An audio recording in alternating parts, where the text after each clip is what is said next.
इतनी बार प्रतिज्ञा सुना चुका हूं मैं। हमारे कई फंक्शनों में हमारे शकुनी मामा बोला करते थे, अरे कोई छतरानी हो यहाँ पर तो पितामह का प्रतिज्ञा तोड़ दो। किसी छतरानी ने वो तोड़ा नहीं।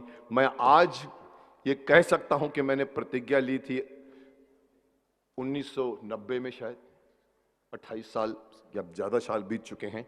और मुझे याद है उस वक्त 2 घटनाएं हुई थीं जिससे मालूम पड़ता है कि क्या टेलीविजन का इम्पैक्ट है और क्या महाभारत बनी थी। जिस दिन प्रतिज्ञा का शूटिंग हुआ उसके नेक्स्ट डे मैं शूटिंग कर रहा था अपनी शायद महाभारत के ही। फाइट मास्टर मेरे पास आए, बोला मुकेश जी कल आपने जो प्रतिज्ञा ली ना तो हमारे रोंगटे खड़े हो गए। मैंने कहा हाँ वो अच्छा हो गया, 3 कैमरे थे, चोपड़ा साहब भी बैठे थे, रात को 2:30 बजे हमने शूटिंग की, अच्छा बन गया।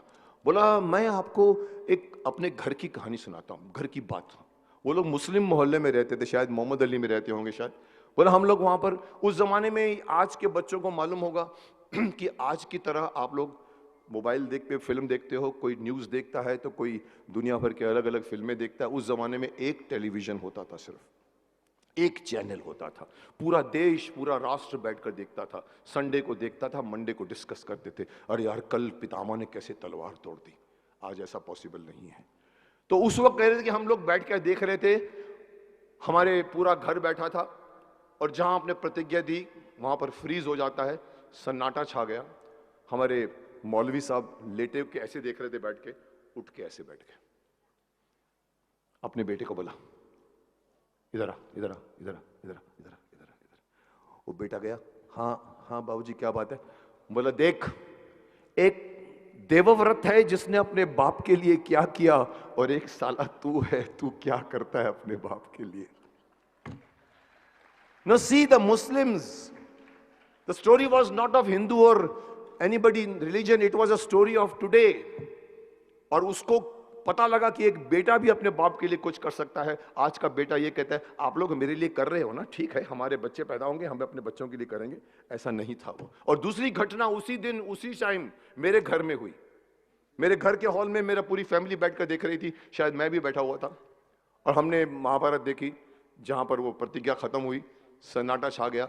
मेरे फादर को कम दिखता था, वो ऐसे करके देखते रहते थे, सुनते रहते थे। जैसे ही खत्म हुआ उन्होंने मेरे बड़े भाई को बोला वेद वेद वेद इथे आ, इधर आ इधर आ। तो वेद भाई उठकर आए, बोले हाँ पिताजी क्या बात है। ये प्रतिज्ञा किसने ली, देवव्रत ने ली या मुकेश खन्ना ने ली। अब देखिए उस वक्त तो हम सब ने हंस के बात उड़ा दी थी। आयरनी ये है कि आज 27 सालों के बाद में भी मेरी शादी नहीं हुई। सो जो फादर ने कहा था उसकी बात में कुछ दम होगा या सोचा होगा। सो ये एक प्रतिज्ञा थी जिसको मैं आपके सामने कोशिश करूंगा, क्योंकि ये प्रतिज्ञा ऐसी है कि आपकी आशंका आधारहीन नहीं, इसलिए मैं इस अजगर का मुंह कील देता हूं। हाँ ये सच है कि मुझे अपने वंशज की ओर से वचन देने का कोई अधिकार नहीं, परंतु मैं वंशहीन तो रह सकता हूं दासराज।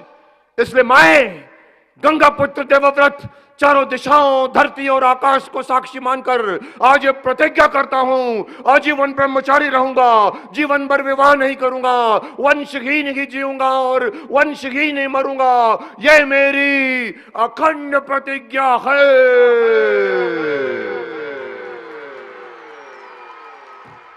अब इसके बाद मुझे बताओ मेरी शादी कैसे हो सकती है पुत्र। Not possible. Thank you very very much.